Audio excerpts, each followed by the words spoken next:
నమస్కారం. వనవానికి స్వాగతం. ఈరోజు వార్తలలోని ముఖ్యాంశాలు.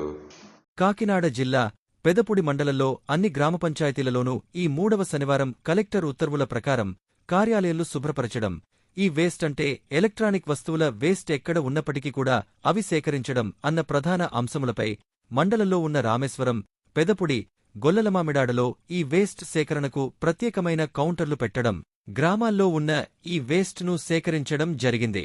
ఎంపీడీఓ కొవ్వూరి నరేంద్రరెడ్డి, మండల తహసీల్దార్ సీతాపతిరావు, డిప్యూటీ ఎంపీడీఓ ఎంఎస్ఎన్ రెడ్డిలు కలిసి గొల్లలమామిడాడ ఈ వేస్ట్ సేకరణ కౌంటర్ల వద్దకు వెళ్లి పరిశీలించారు. పంచాయతీ కార్యదర్శి కనక నాగేంద్ర గ్రామంలో పాడైపోయిన ఫ్రిడ్జ్లు, ఫ్యాన్లు, టీవీలు, బ్యాటరీలు, అలారములు, గడియారాలు ఇలా అనేక రకాలైన ఈ వేస్ట్ సేకరించి వాటిని ప్రత్యేక పందాలో భద్రపరిచినారు. డిప్యూటీ ఎంపీడీఓ ఎంఎస్ఎన్ రెడ్డిజీ మామిడాడ కార్యదర్శిని వారి సిబ్బందిని మిగిలిన 3 సచివాలయాల కార్యదర్శులను అభినందించి మానవహారం చేయించి ఈ వేస్ట్పై నినాదములు చేయించి ప్రతిజ్ఞ చేయించారు.